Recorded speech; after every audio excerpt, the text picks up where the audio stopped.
L'actualité complète, juste et sans patience sur Miracle TV+. Bonsoir à tous et bienvenue dans cette édition. Tout de suite, les titres. En Côte d'Ivoire, le gouvernement du Premier ministre Robert Begré-Mambé est à la tâche. Le ministre de la Communication a lancé ce 7 octobre 2024 les travaux d'élaboration de la politique nationale de communication, en abrégé PONACOM 2025-2030. Élection présidentielle en Tunisie, le pays choisit le chemin de la continuité et de la stabilité. Le président Kais Saied a été réélu avec 90,7% des suffrages exprimés. Et puis la Côte d'Ivoire rayonne sur le plan footballistique. Après la CAN 2023, les éléphants maracaniens sont sacrés champions du monde. La Côte d'Ivoire a remporté la première édition de la Coupe du monde de Maracana organisée sur le bord de la lagune Ébrié. Bienvenue à tous et merci de votre fidélité à ce journal. Commençons tout de suite cette édition par l'agenda du gouvernement ivoirien. Le ministre ivoirien en charge de la communication, Amadou Koulibaly, a lancé ce 7 octobre à Abidjan, capitale économique de Côte d'Ivoire, les travaux de l'élaboration de la politique nationale de communication, en abrégé PONACOM 2025-2030. Le point tout de suite dans ce reportage. Pour les 5 prochaines années, le ministère de la Communication souhaite insuffler une nouvelle dynamique au secteur en Côte d'Ivoire. Pour y parvenir, les parties prenantes, sous le leadership du ministre de tutelle, veulent miser sur la PONACOM, la politique nationale de la communication et des médias. À cette réunion de cadrage, Amadou Koulibaly partage la vision pour l'élaboration de la PONACOM 2025-2030. La vision qui nous guide est ambitieuse, puisque nous avons décidé de faire de la communication un levier de la politique d'industrialisation de notre nation, mais au-delà, d'en faire un catalyseur du développement économique, social et culturel. Il est essentiel que nos communicants, journalistes, utilisateurs, de médias sociaux, soient équipés pour répondre aux nouveaux défis médiatiques et pour accompagner cette dynamique de changement de notre société. Avec la nouvelle politique nationale de communication, les acteurs entendent mettre en place des outils pour mieux adresser la question des fake news et la sécurisation des données étatiques confidentielles. On est toujours choqué de voir que des messages du ministère de la Sécurité se retrouvent sur les réseaux sociaux. Un des gros défis de notre époque, c'est les infox. Un des objectifs phares de la PONACOM est également de contribuer à l'émergence d'un Ivoirien nouveau, responsable. Cela passe notamment par la diffusion d'une information de qualité.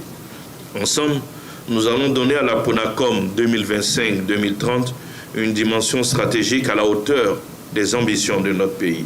Cette réunion de cadrage marque le début des travaux de l'élaboration de la politique nationale de la communication et des médias 2025-2030. Les parties impliquées se donnent jusqu'au 22 novembre 2024 pour sortir des propositions concrètes. Quittons la Côte d'Ivoire pour regagner la Tunisie. Le pays a fait le choix de la stabilité et de la continuité à l'occasion des dernières élections présidentielles. Le président Kais Saied a été réélu avec 90,7% des suffrages exprimés. Le point dans ce reportage. Kais Saied a été déclaré vainqueur de l'élection présidentielle tunisienne. Le président a été réélu à l'issue du scrutin du dimanche 6 octobre avec une majorité écrasante. La haute autorité indépendante pour les élections a déclaré lundi que M. Saied avait obtenu 90,7% des voix. La réussite dans les urnes de M. Saied a toutefois été entachée par une faible participation des électeurs, avec un taux de 28,8%, ce qui est nettement moins que lors du premier tour des 2 autres élections organisées dans le pays après le printemps arabe en 2011. Le taux de participation témoigne du renoncement des 9,7 millions d'électeurs du pays. Avec cette victoire, le président Kais Saied maintient son emprise sur le pouvoir après un premier mandat au cours duquel les opposants ont été emprisonnés et les institutions du pays ont été révisées pour lui donner plus d'autorité. Parlons d'un autre phénomène, cette fois-ci en Asie, précisément en Chine. Des églises remplacent les symboles religieux par des figures politiques et autres slogans à la gloire du Parti communiste. En Chine, des églises ont commencé à remplacer des images de Jésus par celles de Mao, Xi Jinping ou des slogans du Parti communiste. Ce phénomène alarme la Commission américaine sur la liberté religieuse internationale qui met en lumière les dangers de la politique de sinisation de la religion imposée par le gouvernement. Selon leur rapport, cette transformation est déjà bien avancée et suscite de vives inquiétudes pour les chrétiens du pays. La Commission des États-Unis sur la liberté religieuse internationale souligne que des directives obligent les églises à abandonner les références religieuses traditionnelles, privilégiant plutôt l'idéologie du parti lors des sermons. Ces changements mettent en péril la liberté de culte et la diversité religieuse en Chine, une préoccupation pour les chrétiens du monde.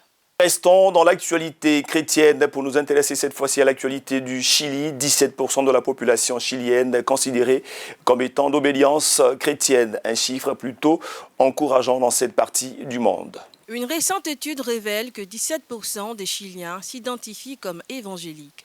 Le Centre d'études publiques du Chili a publié ses résultats le 2 octobre, montrant que 76% des participants affirment avoir toujours cru en Dieu. Bien que le catholicisme soit encore dominant, il semble perdre de l'influence tandis que l'Église évangélique gagne du terrain en faisant de nombreux efforts pour attirer de nombreux fidèles. Néanmoins, il reste encore de non-croyants avec 31% des sondés se déclarant agnotistes ou athées, incertains de l'existence de Dieu. Il est probable qu'au cours des années à venir, le nombre d'évangéliques et d'autres communautés religieuses continue d'augmenter au Chili. Et puis je vous le disais en titre, du sport, du football, précisément la Côte d'Ivoire rayonne sur le plan footballistique. Après avoir remporté la CAN 2023, c'est au tour du Mondial 2024 de se fixer dans les armoires du ministère du Sport. Les éléphants maracaniens ont soulevé le trophée. C'était ce week-end face au Bénin. L'équipe béninoise a été battue sur le score sans appel de 3-0. Le point tout de suite dans ce reportage. Les éléphants maracaniens sont sur le toit du monde. Guidés par le génial Assandi Kablan, les Pachidem ont honoré leur rang en remportant brillamment la première édition de cette grande messe du Maracana mondial aux dépens du Bénin. Devant leur public, les éléphants prennent rapidement la pleine mesure de leur adversaire en inscrivant 2 buts en 5 minutes grâce à William Assandi Kablan et Loseni Kone.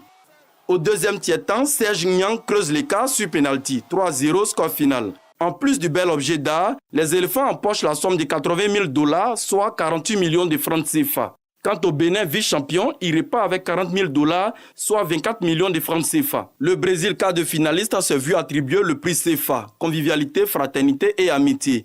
Le prix du meilleur buteur est revenu au Béninois Séverin Afouda, auteur de 8 buts.